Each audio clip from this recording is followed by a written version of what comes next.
Pamela Milton. A pleasure. Care for the grand tour? I would expect nothing less.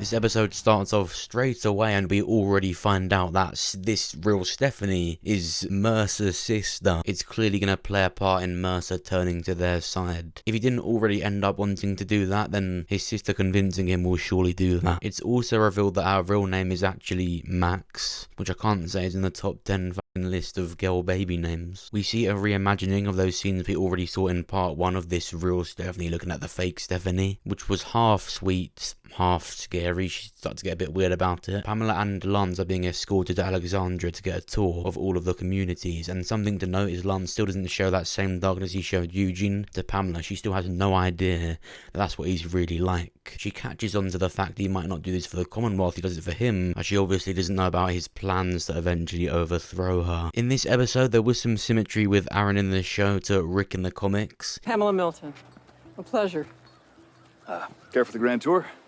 I would expect nothing less. Aaron represents Alexandria, so that's why he was the tour guide. He was the one that spoke to Pamela the same way that Rick did in the comics. Aaron does look exactly like Rick in the comics with the lack of arm, and he does have the hair and beard too. Could he die like Rick in the comics did? Absolutely, especially with how he was presented in this episode. He's literally, it's a fact, he was taking Rick's scenes in the comics in the show, but it wouldn't be even nearly as big as what Rick's death did in the comics. In the show, what he is doing right now is because he's a representative of Alexandria. He is, if you want to say it, the leader of it right now. He's the only big main character, Alexandria, that has survived since before when Deanna was there with him. And so although he is pretty much being like the Rick of Alexandria right now, it just wouldn't be as big of a death as what Rick's comic death was. There won't be a 25+ year time jump. He's just simply not that big of a character to even get that. The whole point of Rick getting a statue, etc., and his death meaning what it did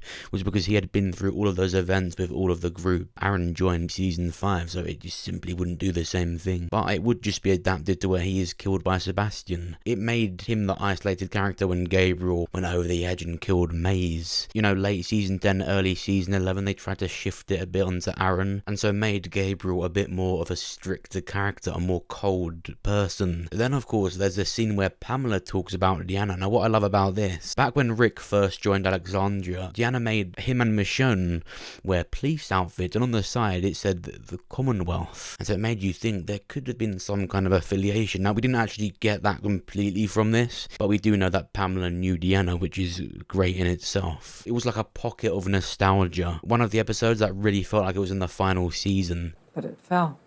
Yeah, but we always brought it right back.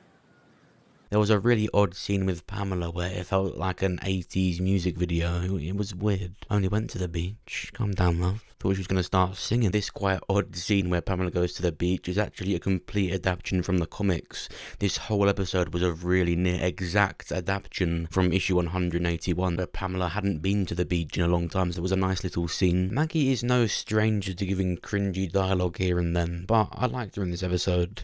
It was her friends that gave me a hard time. I just can't stand when they keep trying to make this Deanne character a thing. It will never be a thing. Stop it.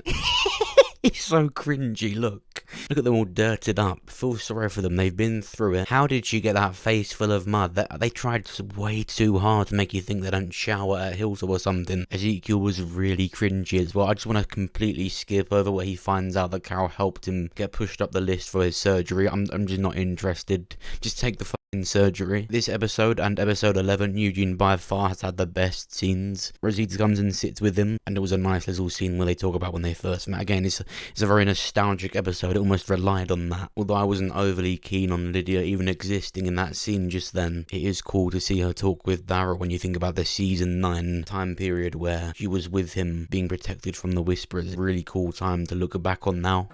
Hey Daryl, look what I got.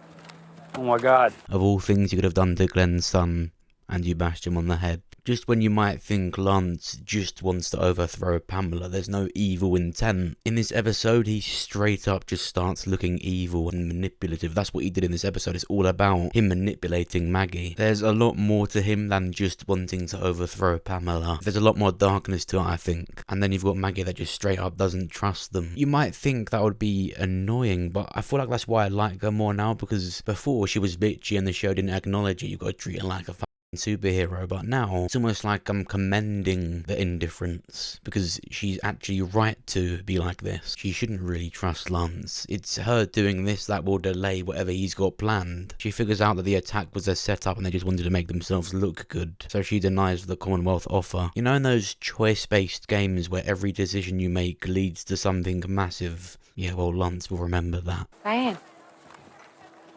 I'm leaving, Maggie.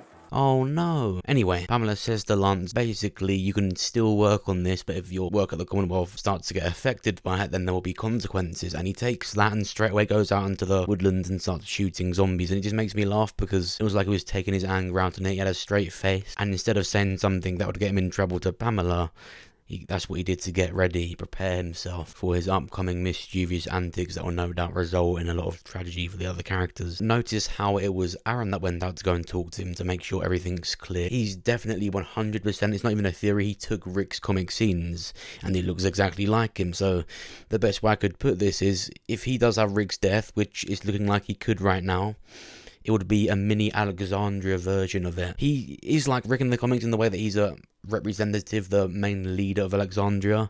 It just wouldn't be anywhere near as big. Rick and maybe Negan are the only characters even nearly worthy of that. And this would obviously mean Gabriel's madness, him being so much more cold in the last 2 seasons, he would get Dwight's death. Lance was shooting all these walkers in the head, just like Dwight in the comics. I'm not going to start saying that that's why he did it, but it's interesting, isn't it, that he's heading down that path. This would of course stop Rick from having that fate in the movies, which is always good, because if no one does have that death, I think they're still going to adapt that and it would go to Rick 100%. But if Aaron ends up killing Gabriel, it's not even a question. Something I noticed, but I also don't want to push it on to you because I don't want to give you some contrived meaning or crappy theory about what this could be. Lance shot 4 walkers.